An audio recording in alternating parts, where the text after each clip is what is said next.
Salut à tous, alors aujourd'hui je reviens pour une nouvelle vidéo. Ce sera pour faire le tuto œuf au plat dans sa poêle. Si cette vidéo vous intéresse, restez avec moi.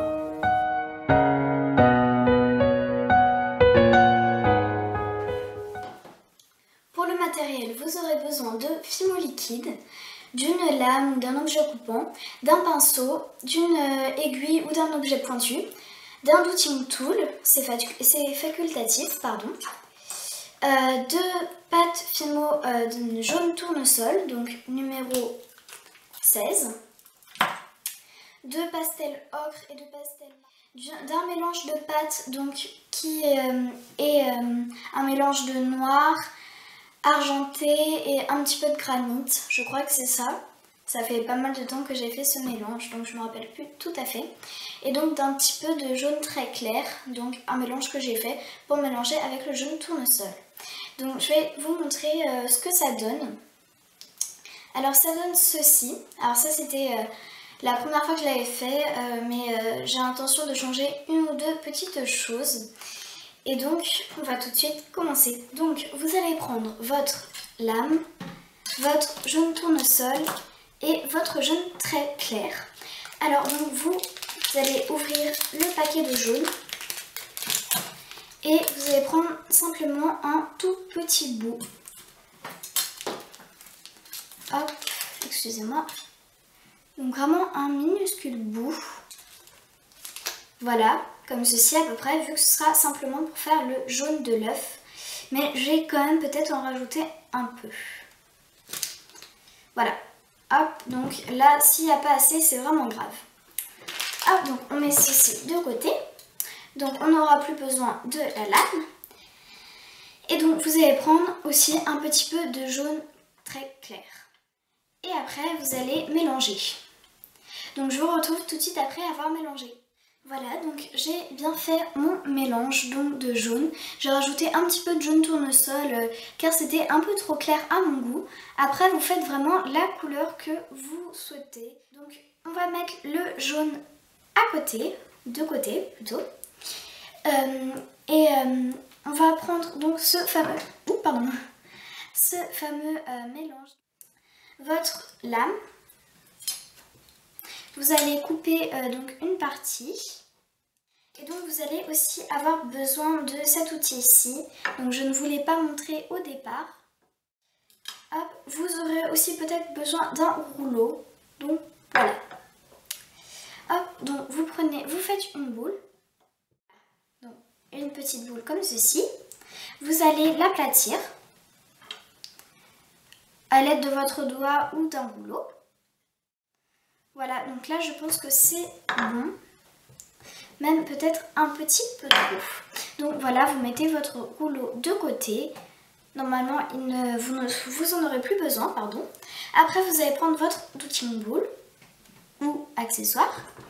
Vous allez creuser donc l'intérieur pour faire un effet de bordure, donc pour faire comme si c'était une vraie poêle. Cette forme me convient, pardon. Alors donc je vais juste vous montrer donc comme ceci. Donc voilà l'épaisseur à peu près avec les bords bien remontés. Donc je ne sais pas si vous verrez très bien comme ça, mais c'est vraiment un aspect de poêle. Alors donc pour éviter qu'on voit toutes les traces de douting tool, je vais appuyer avec mon doigt pour enlever ces traces d'outils. Après, donc, vous allez reprendre votre fameux mélange. Vous allez mettre ceci de côté. Hop. On met de côté. Mais on va s'en resservir très vite après. Voilà, donc vous prenez votre mélange. Vous allez couper un tout petit bout. Hop. Vous allez faire un boudin. Voilà. Vous allez le couper. Donc à la taille que vous pensez être juste. Donc voilà, après au pire vous pourrez la recouper. Hop. Vous mettez les deux petits bouts à côté. Et donc vous allez reprendre votre poêle, si je puis dire, qui n'est pas tout à fait complétée. Vous allez prendre votre douting tool votre petit boudin et donc que vous allez placer comme ceci sur la poêle. Hop, après vous allez venir écraser avec votre douting tool ce manche jusqu'à ne plus avoir de démarcation. Hop, donc pareil, faut bien lisser parce qu'après sinon ça peut se casser et c'est pas toujours très drôle à devoir réparer. Hop, voilà, donc on lisse bien. Je vais couper le manche parce qu'il est 3 fois trop long. Voilà, hop, si je prends le côté bon, c'est mieux. Hop, voilà, pour le coup là il est peut-être un peu court. Hop, donc je vais l'allonger un petit peu pour qu'il soit un peu plus grand.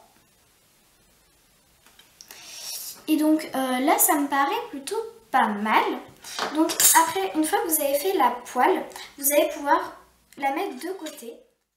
Donc vous allez prendre votre jaune. Excusez-moi, j'ai fait une petite tache. Voilà.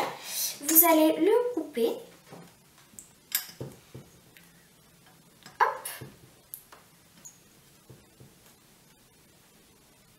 Le couper.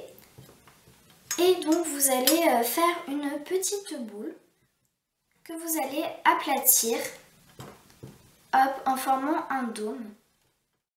Donc voilà, après vous allez prendre votre douting tool et lui faire des petits effets de texture. Hop, voilà. Et donc je vais faire le blanc d'œuf. Donc il faut mélanger du translucide et du blanc. Je fais le mélange et je vous retrouve tout de suite après. Voilà, alors j'ai fait mon mélange de blanc. Alors désolé, c'est tout petit, donc j'espère que vous verrez quand même un minimum. Vous allez prendre votre doigt et l'étaler. Vous allez prendre l'objet pointu et donc vous allez faire des traces de texture. Arracher un petit peu les côtés, etc. C'est à peu près bon. Ça, je trouve ça plutôt pas mal. Donc vous allez prendre votre poêle. Hop, vous allez décoller donc votre petit blanc d'œuf, pardon, pas jaune. Vous allez le mettre dans votre poêle et vous allez prendre votre jaune que vous allez tout simplement superposer sur le jaune. Là, la taille est beaucoup plus adaptée, je trouve. Voilà, et ce que je vais faire pour donner encore plus de réalisme, c'est que je vais prendre des petits morceaux de blanc que je vais couper en tout petits bouts. Et donc je vais les mettre sur le bord de la poêle pour faire comme s'ils s'étaient détachés. Hop, et donc pour finir, on va maintenant mettre un petit peu de fimo liquide pour faire un effet de transparence. Voilà donc le résultat après la cuisson. J'espère vraiment que ça vous plaît, que vous aimez toujours mes vidéos. Voilà. N'hésitez pas à commenter, à liker la vidéo, à vous abonner, ça me ferait extrêmement plaisir. Et je vous dis bye bye!